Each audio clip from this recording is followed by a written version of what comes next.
Afternoon, and welcome to another episode of Panther Sports Zone. I'm Caleb Carter. And I'm Khalid Gray.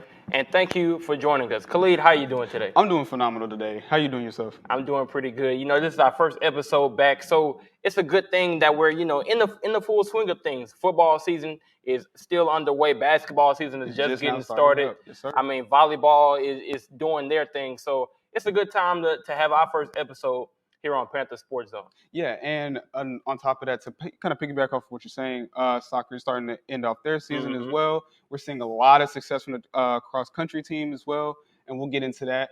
And a lot of unfortunate news ending at the end of the podcast. But overall, I'm excited to get into everything that we have to talk about today for today's episode. So stay tuned. Absolutely. And we're going to get right into that first story. As homecoming just wrapped up this past Saturday, and Prairie View had a win over UAPB with over 14,000 fans in attendance. The Panthers dominated, winning the game 38-14, holding Arkansas Pine Bluff to just 146 yards. Trayvon Conley threw for 305 yards with one touchdown without throwing an interception. Janarius Brooks led all Panthers rushers with 84 yards in the contest, picking up 6 yards per carry. Shamar Savage pulled in 8 catches for 136 yards. Chris Herron added 54 yards, recording 3 receptions. And there was also some great defensive play by our defensive backs. Dejon Lewis had a pick 6. We had some great special teams play. I believe we had a kick return for a touchdown. But Khalid, as we begin to look at this homecoming game and project forward into the rest of the season, because SWAC championship play is right around the corner. Yes, sir. Right? But we're not the only ones vying for that position, right? We have Southern, who currently has a conference record of 4-2, just like us. Mm-hmm. And then we have Alcorn State, who has a conference record of 5-1. So as we begin to look as this season comes to a close, how do you see the Panthers kind of, getting that first place position and making their way to SWAC championship? Well, something that I would like to talk about the Panthers is that we need to continue the consistency that we're already displaying every single night that we go out there and play. Mm-hmm. Something that I would like to highlight is the fact that our quarterback threw for over 305 yards, including a touchdown, as well as no interceptions. Mm-hmm. We need consistent play like that furthering into the SWAC championship so we can yield promising, and I mean a promising future for the Panthers. Absolutely. And I think you make a great point when you bring up consistency, because honestly, I think that has been our Achilles heel so far. We've lacked that consistency. We play down to our competition and we play up for a certain competition.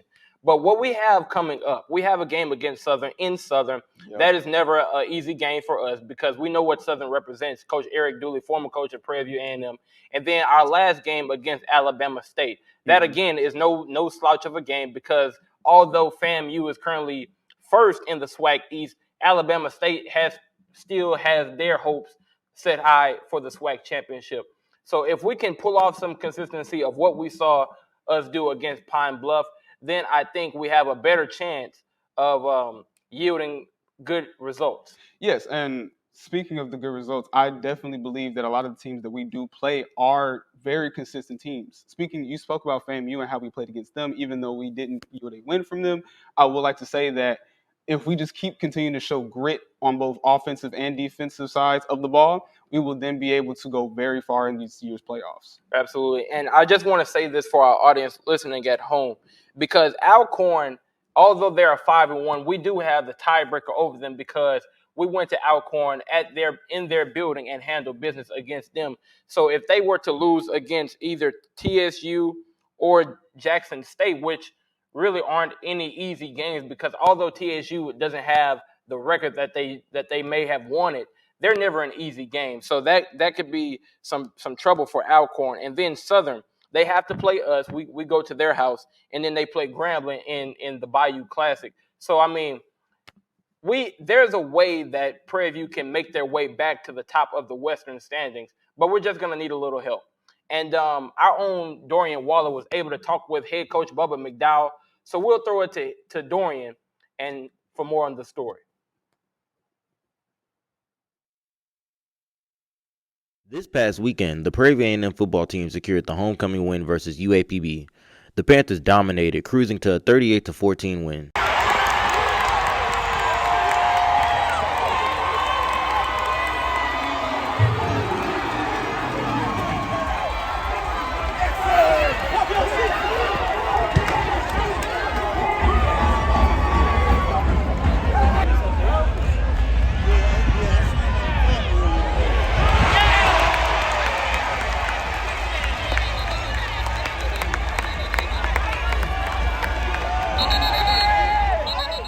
The Panthers were able to bounce back after a blistering defeat the week prior to FAMU. After the game, I had a chance to talk to the birthday boy, Coach Bubba, about the win and what he expects as we move closer to the end of SWAC play. I'm here with Coach Bubba. Coach Bubba, y'all just got a great homecoming win, exciting win. How you feeling? I'm feeling really good right now. No, guys, they promised me they was going to get a win, or we was going to get a win on my birthday today. So I'm very happy. And again, always happy to get a win, kind of get back on the right track. Anytime you come off a win, you should feel good, but also, when you go in, look at the film, things you're going to see that you have to correct and get ready for a good football team in Southern. So we go down there, we know what the atmosphere is going to be like, so now we got to get everybody healthy, ready to go, just go out and perform their assignments perfectly as possible. Are you expecting a big crowd, big away crowd for Prairie View against Southern? I hope so. So again, if you guys out there listening, hey, PV Nation, we need you down there in Baton Rouge, wherever it is. We need you at Southern, all right? We know what they're going to bring, so I need you guys to bring it as well. The game was filled with lots of fun. Fans took the time to enjoy the homecoming atmosphere.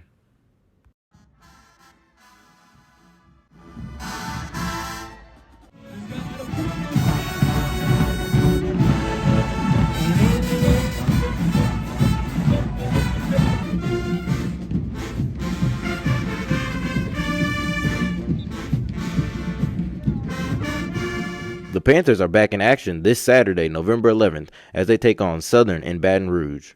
Reporting for KPVU-TV and the Panther Sports Zone, I'm Dorian Waller.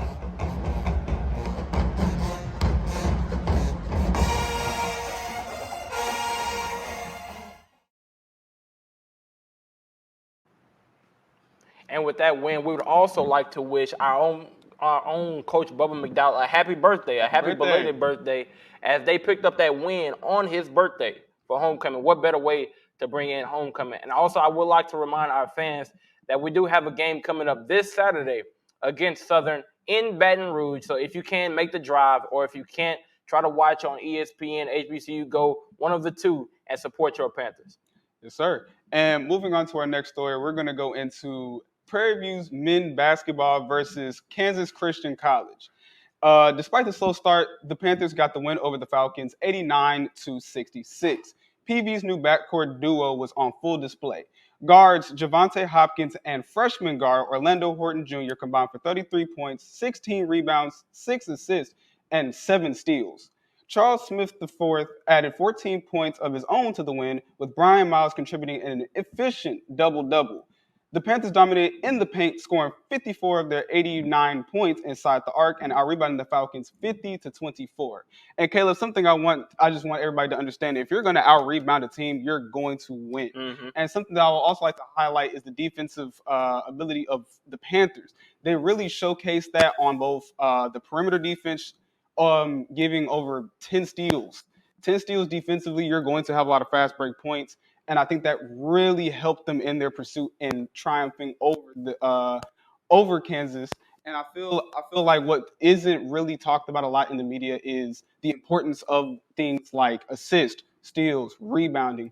Because if you look at the total between offensive rebounding, we had 15 to their 3. Okay. And something that I want people to understand is you have to rebound the team as a basketball squad. And having 54 to 24 rebounds at the collegiate level, I mean, a lot of work needs to be done with your big men. You need to be able to box out, get the rebound, and that's definitely what contributed to the massive amount of points scored in the paint by the Panthers. Absolutely, and you make a great point by bringing up the rebounding and also our defensive showings with the steals. The reason why I say that is because of this. For the people at home who don't know, we have a lot of turnover for our basketball team from last year to this year, right? We have a lot of new players, a lot of transfers. So what you want to see in the first preseason game from your team is that they care, right? You want to see the effort, because we already know that basketball is a continuity sport. So you're not going to have everyone on the same page just as of yet, right? You still want these guys to figure out how to play with each other in actual game competition. But what the rebounds and the steals show is that, hey, whether we're on the same page or not, we all want to win, and we're going to put our best effort toward that win. So those rebounding totals, more than the score, more than the box score, show me that, hey, we're going to be putting our best effort into getting this win. And Caleb, I'm so glad that you said that word effort. That's something that I wanted a lot of people to understand is that effort is going to get you far in this league. Mm-hmm. And moving forward, my projections for the Panthers, I feel like they're going to go very far if they can continue to consistently give defensive and offensive effort. And another thing, we shot better than them. Shooting Mm-hmm. better than the other team is obviously going to give you a better chance of winning. So I think with the combination of rebounding, steals, points, and field goal percentage, we were able to make this one a very easy one. Right, and just speaking about that field goal percentage, I mean, it says that 54 of our 89 points came from inside the arc. So that means we're taking those high percentage shots, sir. right? We're getting good looks and we're converting on those good looks. So that's always a good sign to see from your basketball team, especially so early in the season. And something else I wanted to mention, freshman guard Orlando Horton Jr. Getting production out of a youngin like that is something that I love to see for the Absolutely. Panthers. You always want effort, and more effort from your young guys because those are the people that you have for the next 4 years.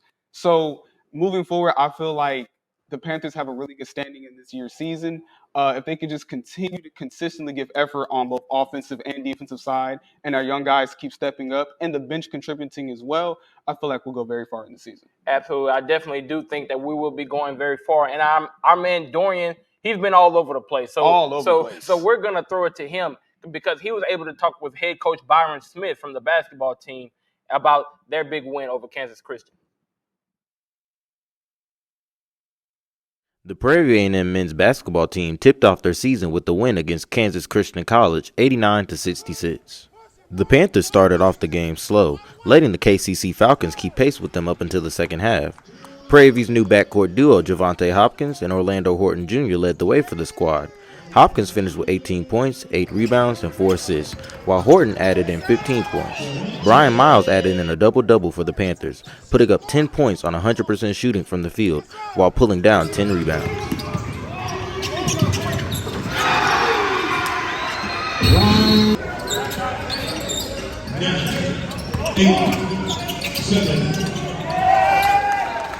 I spoke to Coach Smith afterwards to get his thoughts on his team's performance. I'm here with Coach Smith. Coach Smith, congratulations on the win against Kansas Christian College. I know this is the first game of the season, a little bit of a slow start. What are some of the contributing factors that got you out of the slow start today? I think guys were just kind of pressing a little bit. I kind of turned the heat up on them to play the right way, and I think they were pressing a little bit, probably a little bit nervous. This was the first real game. We got 9 new guys, so we're pretty much a new basketball team like the last 3 years, and hopefully this will be the last year that we'll have that. We can have some returning guys. But I just think it was just jitters and nerves, guys wanting to do well. But I think once they kind of settled down, they started to play better. And you mentioned that y'all have 9 new players. What are some ways you can see the team progress on both sides of the ball as the season goes along? Just focus and getting experience and camaraderie, playing together, which they haven't done a whole lot. We've had a couple scrimmage games, but nothing substitute for the regular season. So I think the more they play together, the more game experience that we get. I think some of the holes that you saw today, I think we'll get those cleared up. We're going to be a pretty good basketball team. I just want to win, but at some point this year we'll be a pretty good basketball team. The Panthers continue preseason play with 2 games lined up this week. Wednesday, November 8th versus the Seattle Redhawks, and Friday, November 10th against Washington State as part of the Pac-12 SWAC Legacy Series. Reporting for KPVU-TV and the Panther Sports Zone, I'm Dorian Waller.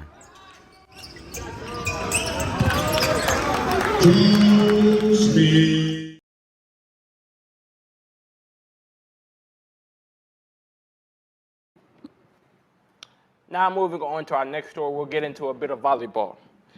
The women's volleyball team continued their streak on Monday against Southern in Baton Rouge. The Lady Panthers swept each of their opponents en route to a 4-game win streak versus the Jaguars. The Lady Panthers won each set by an average of 7 points. Kylie Owens and Bailey Hewitt stood out for the squad. Both players recorded a double-double in the game, combining for 24 kills and 25 digs. The Lady Panthers are now sitting firmly in second place in the SWAC, 1 game ahead of FAMU. And Khalid, just really quick about the volleyball team, it isn't often that you get to see such a quick culture change, right? Because we got a new coach, we got a ton of new players. Yep. And I've been able to go over to the Baby Dome to experience some of the volleyball games and just being in that atmosphere, right? All of the players are bought in. and I think that shows in their play. So that's one thing that I love to see. I know SWAC tournament play is coming up for the volleyball team, and I mean I expect them to do great things, right? Because we're second in the SWAC, so I can't wait to see what Coach Lindsay and the volleyball team has coming up for the SWAC tournament. Yes, and and one thing that I'm very much hoping for the rest of this championship is the consistent effort. And I know we keep talking about effort throughout the show, but that's what a lot of the Panthers are representing now.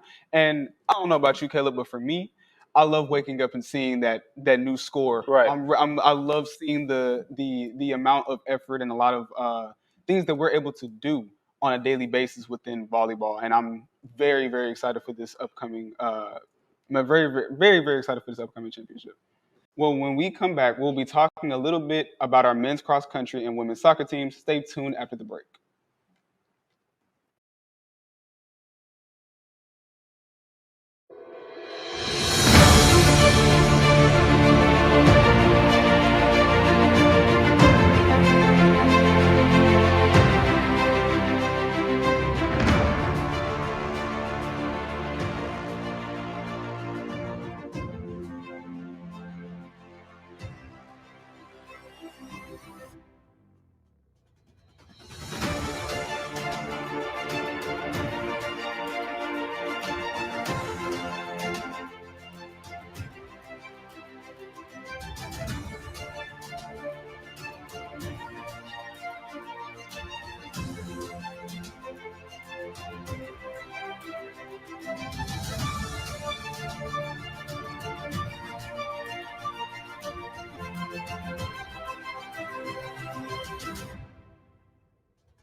And welcome back to Panther Sports Zone. We're going to continue with the show, and we're going to go into men's cross country.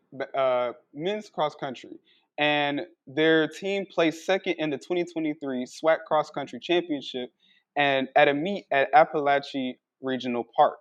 The Panthers fell just short of first place, totaling 66 points. Freshman Terry Garkon placed fourth in the pack running of time of 27, 24, and 4 to receive the first team all SWAC honors. Freshman Noah Green crossed the finish line 7th overall with a time of 27-23, receiving second team all SWAC honors as well. Congratulations to our men's cross country team, and good luck with your upcoming indoor track season. And I just want to talk about really briefly just the like you were talking about with the turnaround with new people coming in and a lot of the freshmen coming in and producing. I would like to just say that a lot of them are doing really, really well. But congratulations, and absolutely congratulations to our cross country team. We do expect big things because one thing that Prairie View has shown to be is that they do extremely well considering our track coaches, our cross country coaches. They have done extremely well in producing productive talent, right? And that's what we do here at Prairie View. We produce productive people. But now switching on to soccer. The Prairie View A&M Lady Panther soccer team closed out their season with a 2-0 loss versus Southern. Over the course of the game, the Lady Panthers received 2 yellow cards and giving up 2 scores in the second half of the game. The Lady Panthers finished with a record of 3-12 as their season came to an unfortunate conclusion. And to end today's show, we have some unfortunate news. Former Prairie View A&M University head basketball coach Elwood Plummer passed away in San Antonio at the age of 79. Plummer coached basketball for 41 years, spending 18 seasons with Prairie View A&M University. The highlight of his storied career at PVMU comes in the 1997-1998 season, where he led the Panthers to their first ever NCAA tournament appearance. The funeral service will be held tomorrow in San Antonio at 11 a.m. Our thoughts and prayers to the Plummer family. And that's all we have today to offer, folks, for the Panther Sports Zone. It was an honor to be here. My name is Khalid Gray. And I'm Caleb Carter. Thanks for watching.